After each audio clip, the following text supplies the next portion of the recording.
what the hell is going on in Victoria right now? If we step back from the micro and just look at the macro here, we're looking at a situation, in your opinion, am I taking it too far when I talk about human rights abuses in Victoria? No, I don't think you are, because I think what you're seeing, and the perfect example is the frog in a pot. I think for the most part, Australians have had such an incredibly prosperous time, like for the last, 50, 60 years, that very few Australians know true hardship, true oppression. And for the most part, we have a huge amount of faith in our government and in our democracy. So as time has progressed, things have really taken a turn for the worse, but it's been done in very small increments to the point where it would almost be unnoticeable, except that there's people like yourself and people like me who, and a lot of our migrant families who are like, nope, this is alarming, this is scary. And so what you have now is this really horrible juxtaposition of people who get this really sense of foreboding, like things aren't great. We know things aren't great for a magnitude of reasons, but also there's this really alarming rhetoric that can seem a little bit hyperbolic because we're comparing our Australia, our incredibly prosperous first world country, to things that have had historically really terrible moments in time. And I think what you're seeing right now is this horrible cognitive dissonance where people are trying to, even though they can see the proof in front of them, they're doing everything they can to sort of not come to terms with it, And I think that's where a lot of this angst and tension's coming from. I think there's a normalcy bias. There's this assumption that it'll all go back to normal, that we'll go back to 2019 levels at some point in time. And as much as that'd be nice to believe, unfortunately, there is no guarantee. History shows us very clearly time is not cyclic. We don't return back to some default level. Time is linear. Things change. And if we don't actually speak up and try and get back, I was about to say get back our freedoms, some is not good enough, then there's no guarantee we'll get them back. We look at other countries around the world where they've seen their governments doing similar things to what's happened here. You can look at Cuba, you can look at Venezuela, you can look at Zimbabwe, you can look at South Africa right now, you can look at countries all over the world without having to go to the Nazi analogy, without having to go to the communist specter of Reds under the bed. Country after country has given up too much power to its government, and it has taken decades and then usually bloodshed at the end after decades of suffering to actually ever get that back. And we're not immune. This is something that I think you've traveled enough, and well, you've traveled more than me, so not just enough, you've traveled plenty to understand what I mean when I talk about this sort of the Anglosphere, in my view, has this culture. I would liken us to being, you watch an American movie, like a teenage movie, and they've got a bunch of college kids, and there's always that one college kid who's the trust fund baby, who's really arrogant and stuck up and daddy's rich and my future is assured. They've always got that one character. And I feel like that is basically the entire of Western culture right now in a character. And it's hard to imagine then if that's us and we're that arrogant, and I think we are, and we're that complacent about our freedoms, what does it take for us to then actually get to the point where we're willing to stand up for our freedoms? What's it going to take to shock people out of that complacency? Well, I think the biggest thing, and there's something that I've been incredibly vocal about, is the disparity between the suffering. I mean, you've got the laptop class who are relatively untouched, and then you've got the small business community that's been absolutely decimated. So that's the problem. The suffering is unique across the board, and every single one of us is at different stages of this realization and this suffering. For some people, it might be, you haven't had an income for 18 months. For others, it might be watching a business that you've had that was incredibly prosperous folding. For others, it could be you've had to homeschool whilst trying to run your job and you're a single mum and you're the major breadwinner, and all of a sudden you've got your children at home.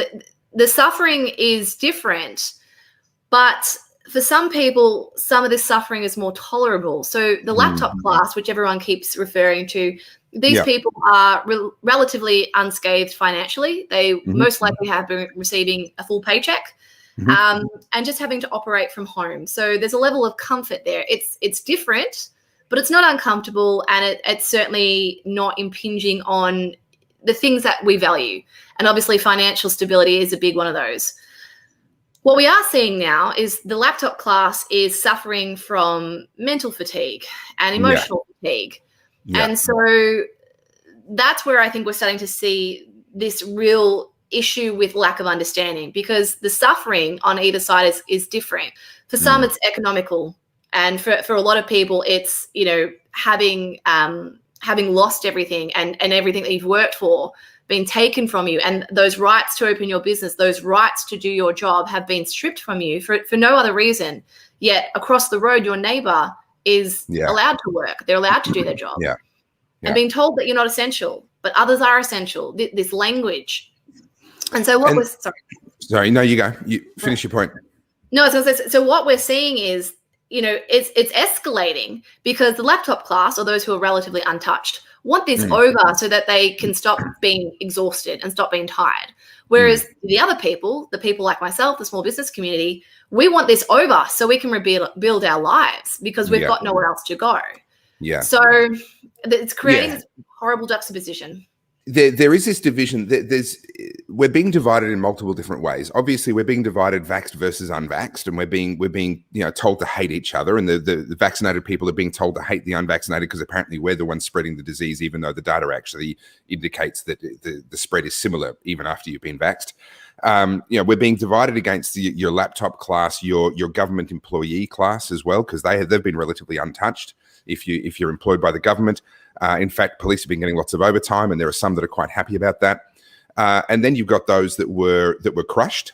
And then you've got people like the tradies. There's a lot of comments coming in about the tradies, who they were one of the carve-outs. They were one of the industries that was allowed to keep working. And then they only actually finally fired up literally on Monday when the mandatory vaccine issue suddenly was in their faces, and they got angry about that. Now, it's difficult for me to kind of swallow my frustration. And I had a moment yesterday at the Shrine where I asked for the megaphone to encourage people to go home. We'd made our point. I felt like we had done everything that could possibly be achieved in one day.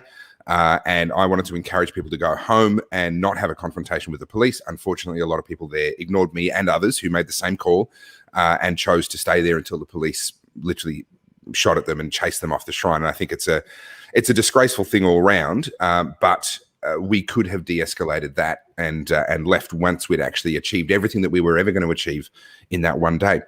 But the tradies now are suddenly getting on board, and I had to swallow my anger because I had the megaphone and I was just saying, look, guys, let's call it a day. And one of the tradie blokes basically yelled out and said, who the fuck's this? And the only reason I didn't let fly and basically say, where the fuck have you been? Like, don't you give me cheek. I've been fighting for your freedom for 18 months while you were fucking happy to sit there and work and go along with it because it hadn't hurt you. And now all of a sudden you want to ask who the fuck am I now that you've finally showed up as of Monday, right? Great. Sit down, take a lesson from someone who's been here for a year and a half. But thankfully, someone who was next to me, who had the megaphone previously, basically told him to show some respect and sit down and shut up. And he chose to take that particular piece of advice. So I didn't let fly. But I have to swallow my frustration and go, you know what? When more people join us, we have to welcome them. We have to, we can't afford to be picky. Absolutely. And that's something I've been trying to communicate to my audience as well. And I understand that. And I always sort of approach things from that devil's advocate point of view, only more so because it helps me manage my own frustrations and my own emotions. And I can be quite hot-headed at times, and I've been often described as fiery. So I'm always trying to sort of self-regulate from that point of view. And so I felt the same, Topher. I felt the same. I was like, I have literally been screaming about this for over 15 months. I have made point after point after point and constantly been campaigning. And for the most part, it fell on deaf ears. And I got thrown into that conspiracy camp, even though not once have I ever touched on any of the conspiracies. I've just wrote very plainly and very simply about the breakdown of politics. And to find people all of a sudden realizing that, oh, actually, this isn't good, or, oh, that's not great. It's like, like you've been trying to shake them. But what I realize is what we need is more people on our side. So ostracizing and splitting off into factions is actually the worst thing for our cause. So we need to welcome them. 100%. Neil has said something very kind here. He says, like when I was fighting for water, absolutely. And I hope to get back to that. It's just you cannot get any oxygen for for any other issue. The Murray-Darling Basin, that's been my main issue for the last 12 years. No, I can't claim that. Not for the last 12 years, for about the last 9 years. It took me a little while for me to cotton on to what was going on there. So, yeah, I mean, we have to. We can't be picky if we're going to actually make change. And this same principle, unfortunately, this same principle has to apply. I read at the very, very start, I read a leaked snippet, a small portion of a statement that is going to be coming out soon, I believe, from a police officer talking about their own heartbreak, seeing they were standing in front of the protesters and their heartbreak at actually looking at us and saying they're right. But they chose to stand on the line and continue to stand on the line, but they're very close to cracking, and a lot of police officers are.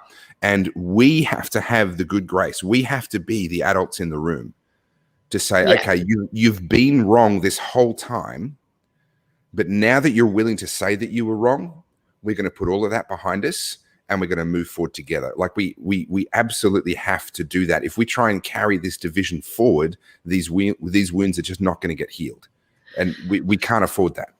Absolutely. And a big thing of this too, and I think this is also how I was able to sort of bounce back, for lack of better words, as quick as I did, is that it's very easy to get caught up in anger. It's one of the first emotions we feel, and it can be overwhelming, and that anger can sort of really cloud our perception of what's going on. But if we, I feel like I'm being a bit woo-woo when I say this, but I don't say this for any other reason than the only way to de-escalate this, the only way to get people back on board is to meet people with compassion